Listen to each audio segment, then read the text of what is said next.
So here I'm going to show you how to make a Cryptex. In case you were wondering, a Cryptex is a plot device from Dan Brown's best-selling novel, The DaVinci Code.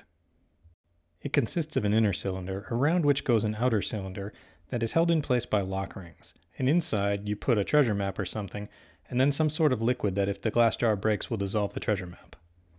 It's basically a small personal vault. Here's how I made one. When the Cryptex is open, the inner cylinder is fully visible, so I made it out of some walnut offcuts so it would look nice.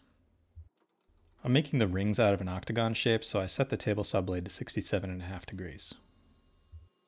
The inner and outer cylinders for the Cryptex are made using segmented rings. I'll be honest, this was not the way I initially wanted to do this. My original plan was to make some octagon tubes and then to make the inside round using very large Forstner bits. What I found though was that my drill press and my lathe do not have the horsepower needed to be able to do this, so I had to go with the segmented ring approach. One way I could have done this is to make lots of little tiny pieces and then glue them together into individual rings, but it seemed quicker and easier to do it this way.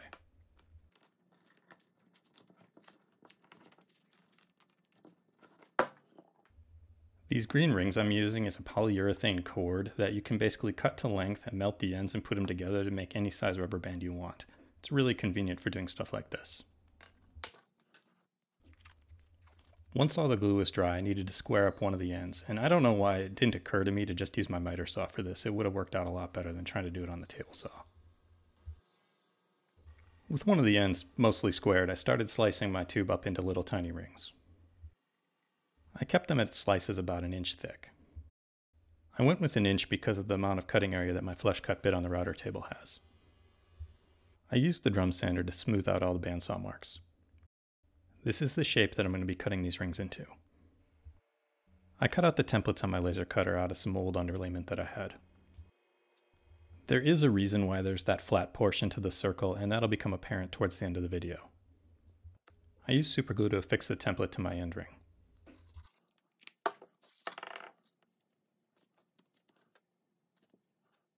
This holding fixture was really the best way I could come up with to do this, and even still it was kind of terrifying. The rings were really way too small to try and do this on a router table without some sort of holding fixture. This worked really well.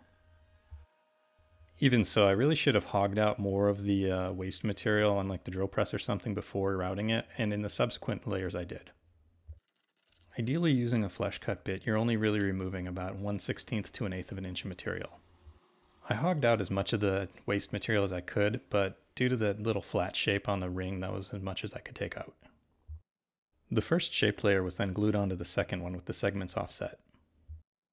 Once the glue dried, I cut the shape of the second one using the first one as the template and then glued on another layer.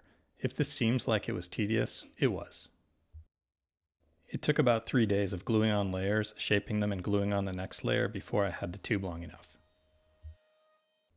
Layer by layer, my tube got longer, and I wish I had continued using the holding fixture that I did on the first 2 layers. I felt like as soon as it got taller, my hand was going to be farther away from the bit, it would be safer. However, stuff like this still could happen.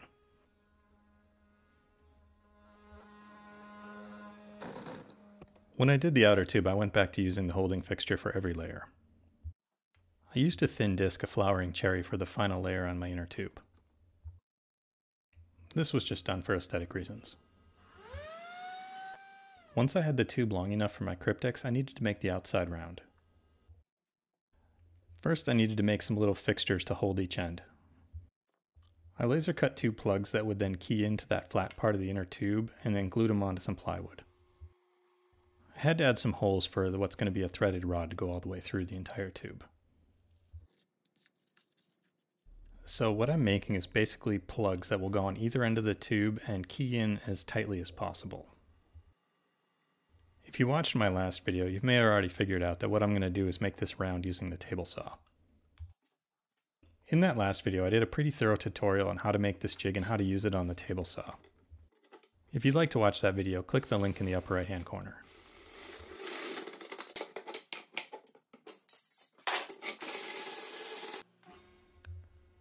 With my tube fully secured onto the jig, I raised up the blade and started making it round.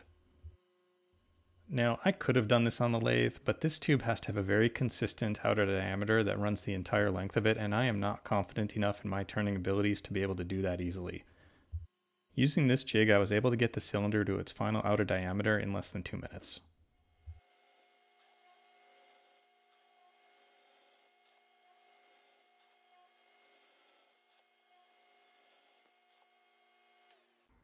I have to add though that this really does make quite a mess.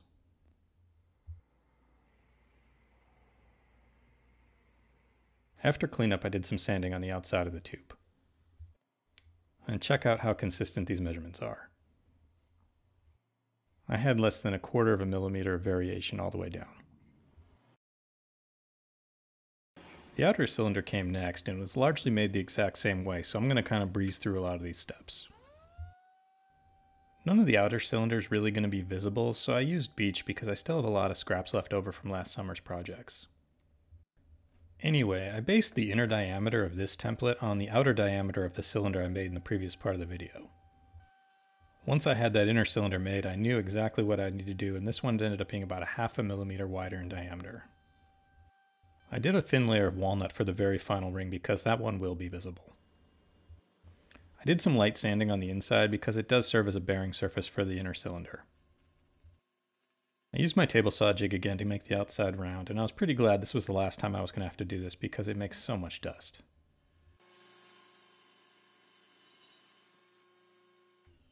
Each of the cylinders ended up with a wall thickness of about 6 millimeters, and they fit together perfectly.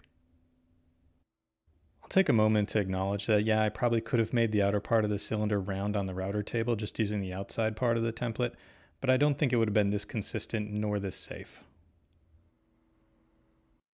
The outer cylinder still needed a few more steps, and as it turned out, I made it slightly longer than it needed to be, so I trimmed it down.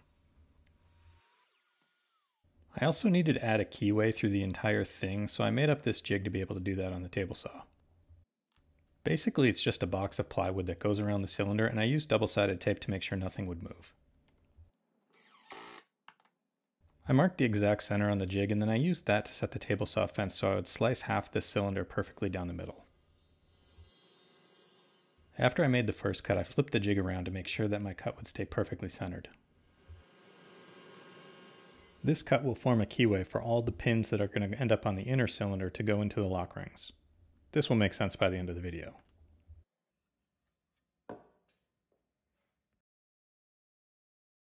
In terms of the steps required to make, the lock rings are by far the most labor-intensive part of this entire project.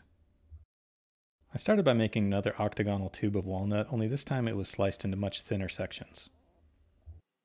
The lock rings have to have a decent amount of strength to them, and because of their size, I wasn't going to be able to do a lot of offset segments like I did with the tubes.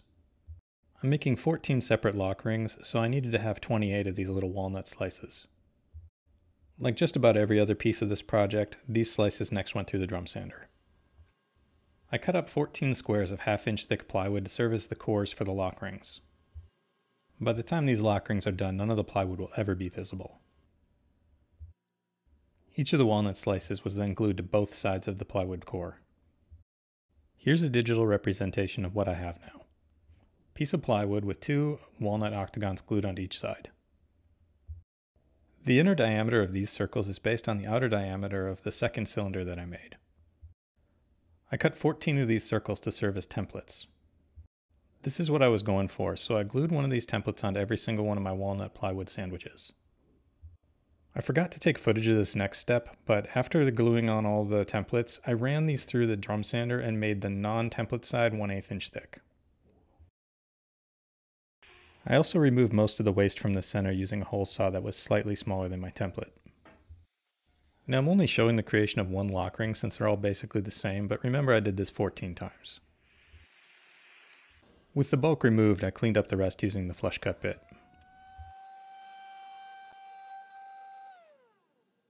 Next, I needed to make the outer part of the lock ring round.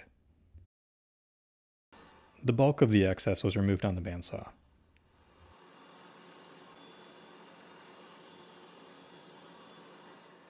I made up this little jig so I could safely flush cut the outside of these small rings.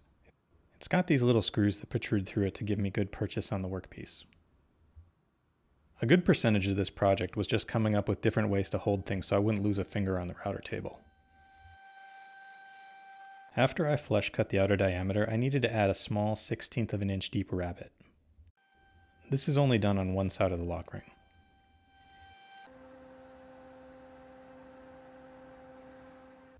Next I needed to cut away the plywood in a groove all the way around. This is going to make a recess for my letter strips, and I did it in 3 steps on the router table. I started by cutting a very small groove right next to the walnut on the top and bottom part of the plywood. I did it this way to prevent any chipping. After I put in those 2 little grooves, I removed the center using a wider bit. What I ended up with was a smooth, consistent, 1/2 inch wide, 1/16 of an inch deep groove all the way around my lock cylinder. Next I needed to remove the template and then thickness that top portion of walnut down to 1/16 of an inch thick. I began by removing the bulk of it on the bandsaw, and I probably should have taken off more because it would have saved me a few trips through the drum sander on the next step.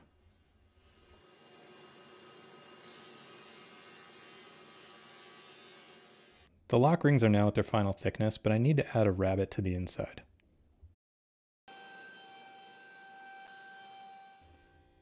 So that rabbet creates a recess for the lock pin to go, but I still need to add a keyway so the pin has a way to get through the lock ring.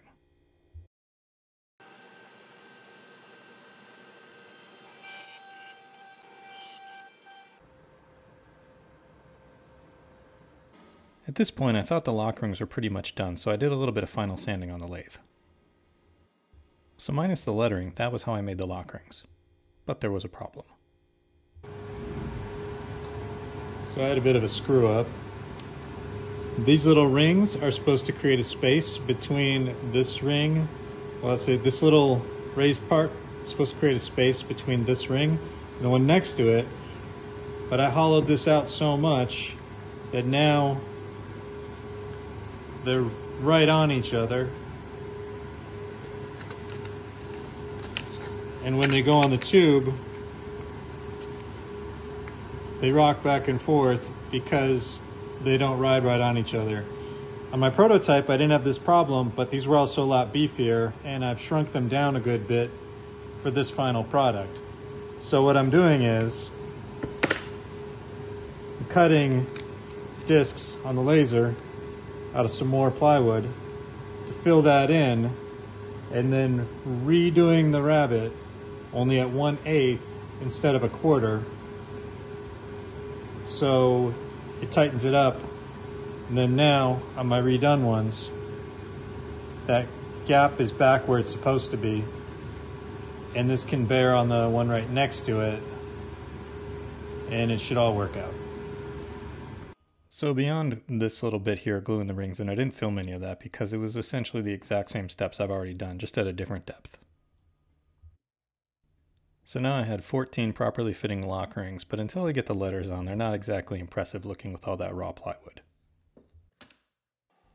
I cut some very thin slices of cherry with my big bandsaw. These got thickness sanded down to about 1 millimeter thick.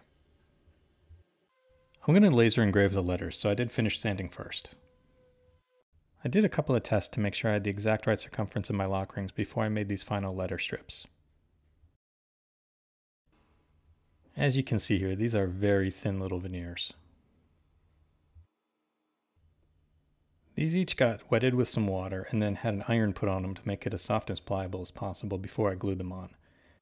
Even so, I think I wrecked about 10 of these by having them crack and break along the engravement lines before I got all the lock rings put together. I used specially cut little clamps to hold it on as tightly as possible, and I found by having the seam in the middle of one of the clamps I could ensure that the ends would be fully glued down and not stick up at all. So when gluing on these letter strips, I really had to be careful to make sure I always had the correct letter lined up with the keyway on whichever lock ring I was making. For instance, if this lock ring was going to be for an A, the A would be directly over that keyway when I glued it on. Because my combination is going to be cat's paw customs, I had to make sure that I had all the correct letters and I didn't end up with like too many S's or something. Not all 14 lock rings came out exactly perfect, but I'm really happy with it overall. And as you can see, the seam is really hard to see. I needed to make 2 captive rings that will stay affixed to the outer cylinder and hold all the lock rings in place. After I made the slices for the captive rings, I found something interesting. There was a bullet buried inside the wood, and as it turned out, a steel bullet. My bandsaw blade was noticeably duller after that cut. I added some holes for what will be brass alignment marks and then proceeded with cutting the rings basically as the same way I did all the other ones, with one exception. I wanted to keep one of the bullets visible on the finished piece, but I did not want to use a router bit to smooth out the inside and possibly hit that bullet. I still needed alignment marks for when you put in the combination so you can actually open the Cryptex, so I used some brass rod. I cut the excess on the metal bandsaw and then sanded the brass smooth so it would look nice. And then this happened. After gluing that piece back together, here's what I ended up with. This is one of the captive rings. The other one is basically the same except it will have a keyway in it. The captive ring without the keyway was then glued onto the outer cylinder. As you can see, that brass alignment mark is lined up perfectly with the cylinder keyway.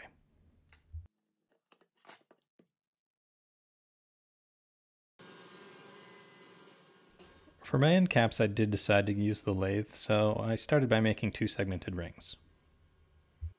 These are basically the same as all the other segmented rings I've made, except the grain direction is different, and because I only needed 2 of them, I did it like this.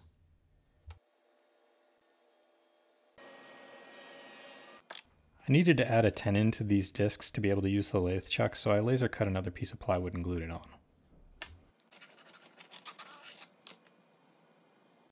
I took the bulk of the excess off with the bandsaw because I really wasn't too sure how well that tenon would hold on.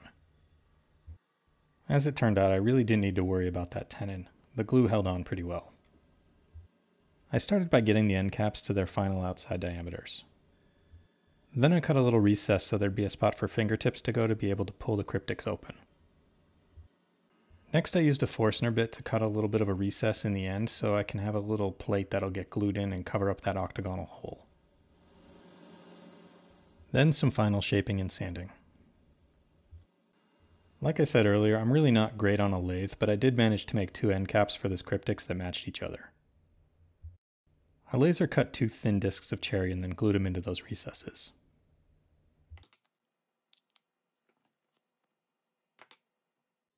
One ring was glued onto the non-keyed side of the outer cylinder, and the other one was glued onto the inner cylinder.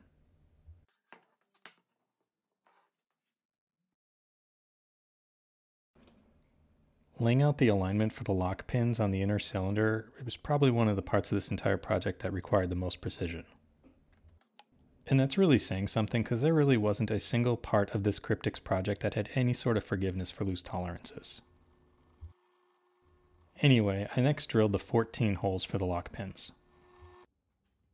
Here you can see why I added that flat on the inner cylinder. It was so I'd have a little bit more meat to be able to drill into for those lock pins. The lock pins themselves I made out of 6mm brass rod. I started by rounding over the edge a little bit to make somewhat of a bullet shape. I made this little jig to be able to cut all my pins to the same length. It includes a little hole to be able to push the brass piece out. I very carefully glued and tapped these pins into the holes I had already drilled in the inner cylinder. I wasn't able to support the back where I was pounding in, and I really didn't want to smash my cylinder by accident. I did all the finishing with Rubio Monocoat 2C Pure. This gives me a nice looking and most importantly very slick surface. Certain places on this Cryptex need friction and other ones need the least amount before the whole thing's going to work properly. Despite my best efforts, not every single one of my lock rings had the exact same inner diameter. The variance was probably less than 0.5 millimeter. To make sure that all of these lock rings would have a little bit of friction on them so they wouldn't spin on their own, I added little strips of self-adhesive velvet to the ones that needed it. This provided just the right amount of friction and spacing.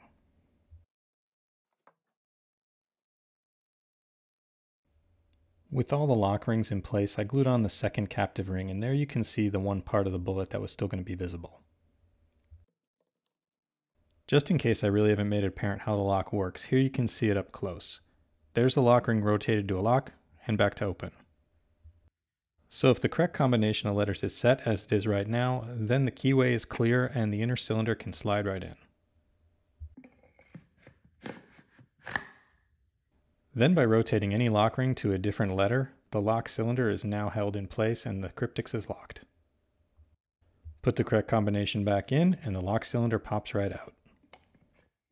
That is how I made this Cryptex. So making this Cryptex was a lot of fun, and I'm not really sure what I'll do with it other than maybe put it on a shelf, but if you made it this far into the video, thanks for watching.